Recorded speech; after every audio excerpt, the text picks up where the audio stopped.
तुमने घर के अपने पिताजी से पैसा लाते हो बनाने के लिए, तुमने राशन काटा तो पिताजी क्या बात है?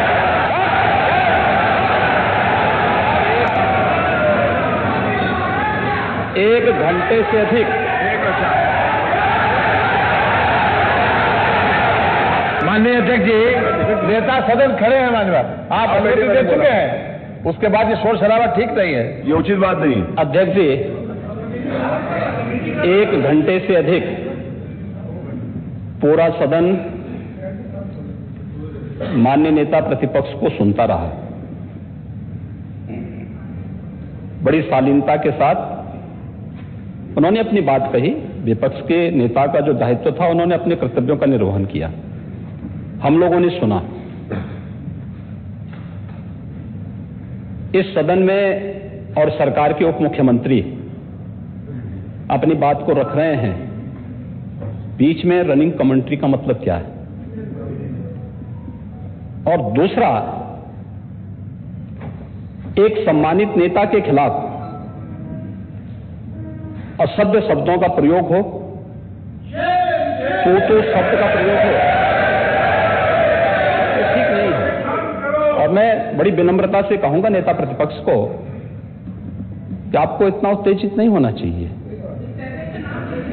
देखिए, सफाई की बात नहीं कर रहा हूं मैं, सवाल सफाई का नहीं है। देखिए, हम लोग भी जो विकास कार्य करा रहे हैं, या आपकी सरकार के समय जो विकास कार्य हुए होंगे, ये हमारी ड्यूटी थी। सरकार होती है और हर सरकार को अपनी उपलब्धि को कहने का अधिकार है। माननीय उप मुख्यमंत्री जी ने बिल्कुल सही कहा कि विकास, आपने कहा, आप विकास की जब चर्चा हुई तो उन्होंने जो बातें कही बिल्कुल ठीक ढंग से की थी। आपके यहां के दूसरे नेता या जब माननीय उप मुख्यमंत्री का यहां पर भाषण संपन्न होता, उसके बाद अपनी बात आप लोग कह सकते थे। लेकिन देखिए, मैं कल भी देख रहा था, कल माननीय वित्त मंत्री जब यहां पे जवाब देने के लिए खड़े हुए, उन पर जिस तरीके की भाषा का प्रयोग उस समय किया गया, आज फिर हम देख रहे हैं। देखिए, लोकतंत्र में हर सदस्य को सदन में अपनी बात रखने का पूरा अधिकार है, और अगर आप कहेंगे तो कैसे इस बात की अपेक्षा रखते हैं कि इस पार से उसका जवाब नहीं मिलेगा? पूरे 1 घंटे से अधिक समय तक पूरा सदन और खासतौर पर सत्ता पक्ष से जुड़े हुए सभी मान्य सदस्यों ने आपकी बात को बहुत ध्यान से सुना। देखिए, सहमत होना ना होना अपना विषय है, नहीं, सवाल दूसरा नहीं। देखिए, सफाई भी इसी प्रदेश का हिस्सा। अध्यक्ष महोदय, सवाल ये नहीं है, मैं सुनने को तैयार हूं। अच्छा, ये बोल रहे हैं, सफाई भी तो इसी प्रदेश का हिस्सा है। नहीं, सफाई, देखिए, भाषा आप उसको बाद में बोल सकते हैं। देखिए, हमारी सहमति असहमति हो सकती है। देखिए, हमारी असहमति असहमति हो सकती है किसी बात पर, हम बाद में इस बात को करेक्शन करा सकते हैं। लेकिन तो मैंने शब्द का प्रयोग नहीं किया जाना चाहिए, और किसी भी असभ्य भाषा का प्रयोग नहीं होना चाहिए।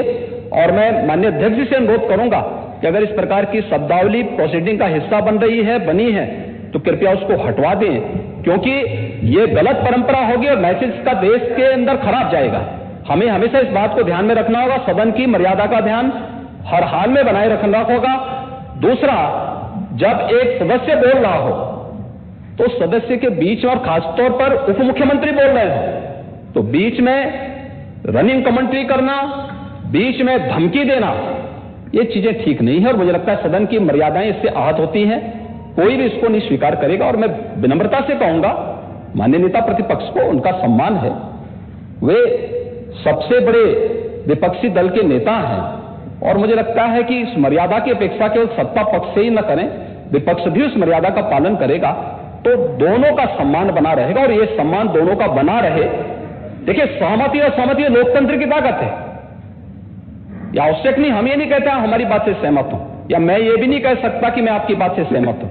जब मेरी बारी आएगी, मैंने तो पूरे 1 घंटे तक आपकी बात को सुना, मेरी बारी जब मेरे दल की ओर से मेरी बारी लगाई जाएगी, मैं उस दिन अपनी बात को यहां पे रखूंगा। मैंने आपके पूरे भाषण को इसीलिए सुना ही नहीं, प्रोसीडिंग मंगाऊंगा।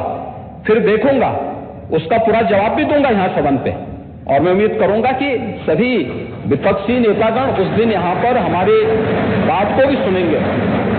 लेकिन एक सरकार के वरिष्ठतम नेता में से एक और उप मुख्यमंत्री, जो लगातार दूसरी बार उप मुख्यमंत्री हो रहे हैं, उनके द्वारा अपनी बात को रखा जा रहा हो, मुझे लगता है शालीनता से हमें सुनना चाहिए। अगर हमें लगता है गलत हो रहा है, देखिए बहुत सारी चीजें अगर हम भी इस बात को कहते, बहुत सारी चीजें नेता प्रतिपक्ष भी ऐसी थी जो आपत्तिजनक हो सकती थी, हमने सुना।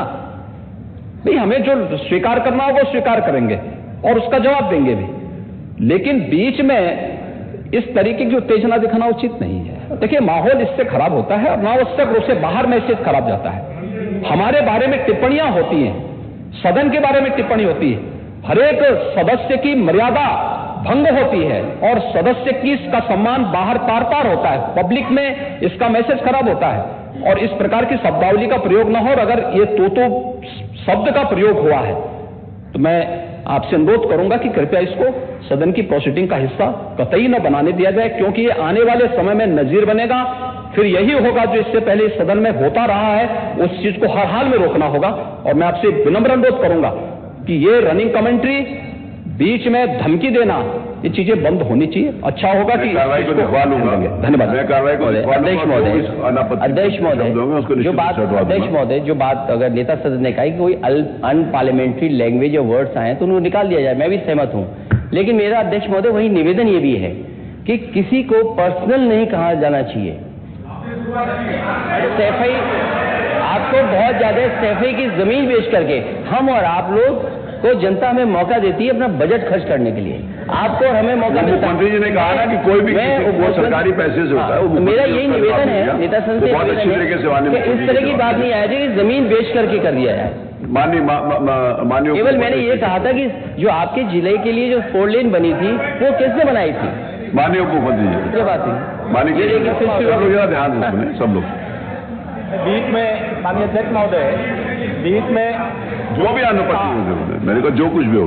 अध्यक्ष महोदय, मैं बीच में जब मैंने अपना भाषण कर रहा था उसमें नेता प्रतिपक्ष खड़े होकर के क्या कहे, शोर शराबे में बात सुन नहीं पाया। लेकिन जो मेरे कहने का एकमात्र तात्पर्य है कि उत्तर प्रदेश की जनता की सेवा के लिए जनता ने आपको नकार दिया है और भारतीय जनता पार्टी को लगातार स्वीकार किया। आपको ये 5 साल सत्ता में नहीं रहे, आगे 5 साल के लिए फिर विदा हो चुके हैं। 2027 में चुनाव आएगा, मैं तो यह मानता हूं कि फिर कमल खिलेगा, फिर आपका अभी कोई भविष्य इस समय नहीं है। लेकिन सड़क किसने बनाई है, एक्सप्रेस किसने बनाया है, मेट्रो किसने बनाई है? जैसे लगता है आपने सैफई की जमीन बेच करके ये सब बनवा दिया है। तुम अपने घर के अपने पिताजी से पैसा लाते हो बनाने के लिए? तुमने राशन